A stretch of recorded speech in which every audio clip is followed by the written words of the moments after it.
Ako viete, Flash je dobrý na vytváranie webových animácií, videoanimácií a keby ste veľmi chceli, tak aj vektorových obrázkov. Takže ako prvé otvoríme si program Flash. Dobre, po otvorení sa nám ukáže podobná plocha ako pri ostatných Adobe balíčkoch. A prvé, čo musíte urobiť, si vytvárať nový Flash dokument. V ponuke máme vytváranie z predlohy. Máme tam nejaké možnosti niečo sa naučiť, čo ako funguje. A máme v strede vytváranie nových dokumentov. V rámci vytvárania nových dokumentov hneď máme možnosť ActionScript 3 a ActionScript 2. My budeme pracovať s týmito dvoma. Ten ActionScript je pomenovanie pre programovací jazyk. Nakoľko vo Flashi si môžete jednotlivé objekty naprogramovať. To znamená dať im príkazy, čo majú robiť. Takže teraz je to úplne jedno, ktorý ActionScript si vyberieme, takže klikneme na prvý. Po odkliknutí máme pracovnú plochu. Takže pozrime sa, čo na pracovnej ploche je. Vľavo máme pracovné nástroje. Vpravo budeme mať jednotlivé vlastnosti podľa toho, ktorý pracovný nástroj si zvolíme. Nebude to teraz na vrchnej lište, ako sme zvyknutí, ale bude to tu vpravo. Samozrejme, bude sa to meniť podľa toho, aký nástroj si vyberieme. Nakoľko teraz máme vybratý nástroj výber a máme tu pracovnú plochu, to je to naša scéna, naša pracovná plocha, kde budeme pracovať. Čo si môžeme nastaviť alebo pozrieť vo vlastnostiach je zatiaľ to, že tento dokument zatiaľ nemá názov, je bez názvu, že je to ActionScript 3 typ, ostatné veci zatiaľ nebudeme riešiť, že naše snímočky majú frekvenciu určitú, o chvíľku sa k tomu dostaneme, 24 framekov, rámčekov za sekundu a vidíme jeho veľkosť. Táto veľkosť scény je klasická, webová. Ak by sme chceli, samozrejme ju vieme zmeniť. Či už kliknutím do čísla a prepísaním, alebo len priblížením sa na dané číslo a posunom doprava či doľava. A máme tu zaujímavú vec, ktorú budete veľakrát používať, a to je plocha, kde máme bielu farbu. Ak sa do nej klikneme, otvoria sa nám možnosti a vieme si zmeniť farbu pozadia. Ak by sa tu taká farba, ako my potrebujeme, nenachádzala, lebo to sú web safe farby, takže webovo isté farby, vieme sa kliknúť na malú ikonku farebníka a vieme si tú farbu nastaviť podľa potreby. OK, takže vráťme sa naspäť na scénu. Takže čo vidíme na tej scéne? Vidíme tu, že tá scéna je v 100% zväčšení. Ak by sme to chceli zmenšiť, zväčšiť, máme tu možnosť či už prepísaním alebo voľbou prednastavených veľkostí percent. Ďalšie ikonky nás zatiaľ nebudú až tak veľmi zaujímať. Toto si vypnem, lebo to tiež nie. Ale čo nás bude ešte zaujímať, je úplne vrchná lišta, kde tu máme napísané klasická. Ak si na túto možnosť klikneme, sú tam ďalšie možnosti, ako napríklad animátor.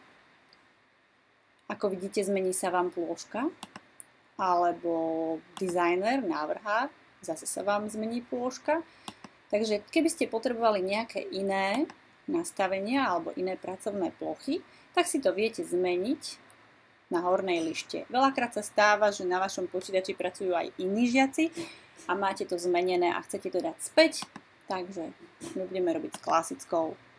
Samozrejme, ak by ste plochu nejakým spôsobom zmenili, používali nástroje a nastavenia, ktoré máte radi, napríklad, ja neviem, vysunuli hore tú scénu, vieme to urobiť, že to chytíme medzi tými dvoma okienkami, objaví sa nám šípočka a vieme zmenšovať, zväčšovať, tak si to viete aj uložiť. Nová pracovná plocha a dáte jej názov vlastný, hej. Takže vlastné meno je najlepšie dať a dáte OK. A v podstate budete to mať v ponuke. Takže ak vám to niekto nastaví inak, viete si to nastaviť späť. No a teraz sa pozrieme na najdôležitejšiu časť našej pracovnej plochy a to je v podstate časová os, to je tá vrchná časť. Nakoľko budeme robiť s videom, musíme si zvyknúť na to, že jednotlivé veci sa konajú nielen na ploche, ale aj v čase, prebiehajú v čase. To znamená, že budeme si vedieť nastaviť, kedy sa ktorý objekt má objaviť. Či sa to má objaviť hneď v prvej sekunde alebo niekedy neskôr.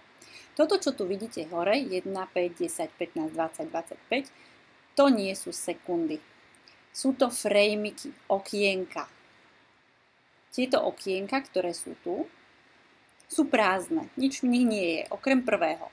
To, čo sa tam nachádza, je taká malá krabička s dierkou v strede a my to voláme prázdny kľúčový snímok.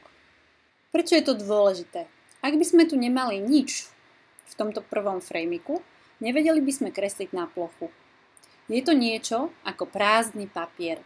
Voláme to síce prázdny kľúčový snímok, ale môžete si to tak pre seba pomenovať ako keby prázdny papier.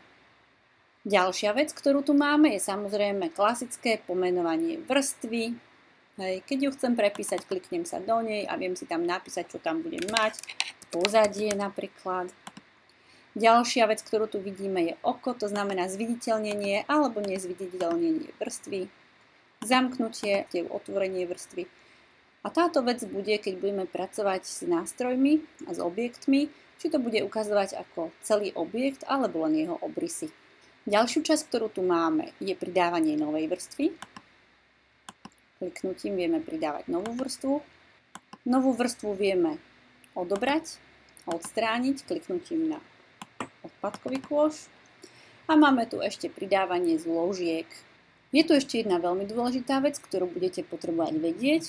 A to je nastavenie animácie. Zatiaľ sme sa pozreli, že frekvencia našich snímkov, vidíme to tu vo vlastnostiach, je 24 frejmikov za sekundu. To znamená, že za 1 sekundu sa prehrá 24 takýchto rámčekov. 24 a 25 frejmov za sekundu je klasická videoanimácia. Ak by sme robili webovú animáciu, stačí nám 12 alebo 14 frameov za sekundu.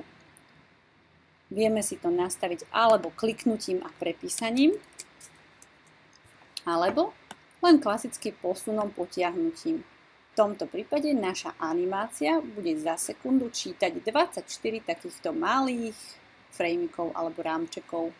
Takže poďme ďalej. Zatiaľ sme si nastavili farbu plochy. Môžete si skúsiť nastaviť aj nejakú inú plochu, inú farbu. A nakoľko je Flash vektorový program, tak budeme vytvárať vektorové objekty. Pozrieme sa teda na naše nástroje. Nástroj výber poznáte veľmi dobre. Nástroj priamy výber tiež poznáte. Nástroj transformácie alebo nástroj zmeny celku tiež poznáte.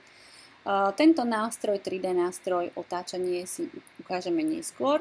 Máme tu nástroj lasso, ktorým vieme urobiť určitý výber. Takže tieto nástroje, vrchných 5, sú nástroje, ktoré používame pre výber. Ďalšie nástroje, s ktorými sa budeme dnes hrať, sú nástroje na kreslenie. Hneď prvý nástroj je nástroj pero. Pod nástrojom pero sa ukrývajú klasické možnosti ako v ilustrátori, pridávanie kotevného bodu, odstránenie kotevného bodu a zmena kotevného bodu. Nástrojom pero vytvárame úplne klasickým spôsobom objekty s tým, že si vieme predtým nastaviť obrys, barva ťahu. Okrem nastavenia, tak jak ste to videli aj pred chvíľou, keď sme si nastavovali farbu obrazovky, keď sme si nastavovali farbu scény. Ak by sme tu nemali dostatok farieb, vieme si tú farbu nastaviť aj cez farebník. A ďalšia možnosť, ak by sme chceli, aby bola naša farba priesvitná, priehľadná, vo Flashi to nastavujeme cez alfa nastavenie, ktoré sa tu nachádza. Vidíte ho? Alfa 100%. Takže ak chcem, aby bola farba priehľadná, viem tú alfu zmeniť napríklad na 50%.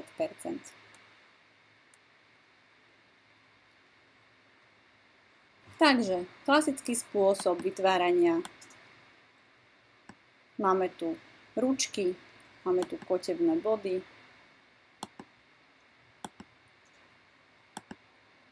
A vytvorili sme prvý tvar, ktorý zatiaľ má len obrys, výplň nemá. Ak chceme aplikovať výplň, zvolíme si nástroj plechovka a kliknutím vieme tento objekt vyplniť. Objekt si vieme chytiť, ale teraz pozor. Ak si klikneme na objekt, označená časť sa nám zviditeľní takými maličkými bodkami. A teraz je prekvapenie. Ak chcem posunúť objekt, pozrite sa, čo sa stane. Označila som si ho, chcem ho posúvať, ale aha. Posunula som výplň, neposunula som celý objekt. Ťah zostal na mieste. Ako si teda označiť celý objekt? Takže vrátime sa späť. Ak chcete označiť celý objekt, môžete si pomôcť skratkou Ctrl+A, označiť všetko.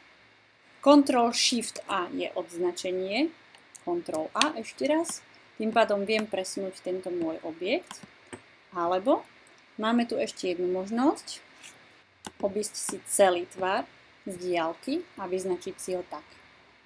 Ak by sme chceli tento objekt deformovať, zvolíme si nástroj Transform, obídeme si ten tvar a vieme tento objekt transformovať. Zmenšovať. Ak držíme Shift, poznáme to, tak to bude v pomeroch. Ak Shift nepodržím, tak to budem deformovať podľa potreby. A viem tento objekt otáčať. Takže nástroj Lasso funguje tak, že viem si z tohto objektu vybrať len určitý detail, určitú časť, s ktorou chcem pracovať, tým, že si to obkreslím. Túto časť po zvolení nástroja výber viem presunúť, posunúť niekde inde. Teraz vám to možno nedáva veľa zmyslu, že na čo to je dobré, ale keď budeme robiť animácie, pochopíte, že je to veľmi šikovný spôsob, ako pracovať a zmeniť objekty.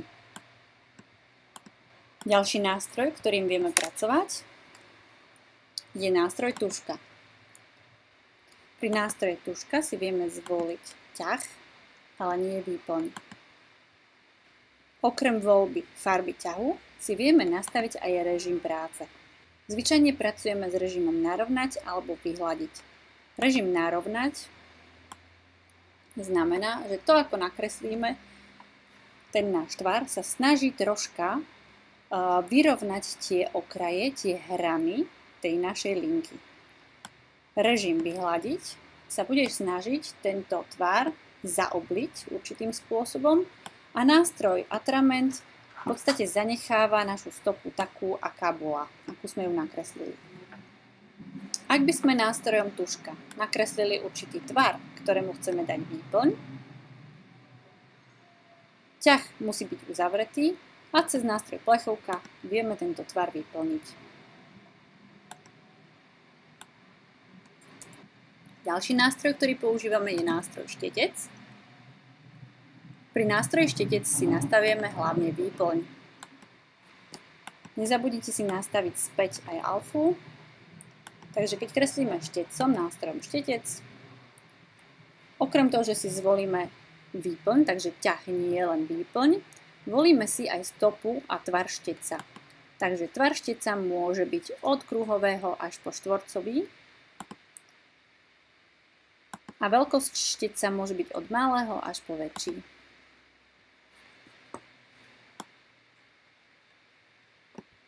Samozrejme, aj tento objekt, ak by sme chceli, môžeme vyplniť výplňou po zvolení nástroja plechovky a kliknutím na stred, ale tento tvar nebude mať obrys, nebude mať ťah. Na dnešnú hodinu to je dneska všetko. Prajem vám príjemné experimentovanie. Čaute.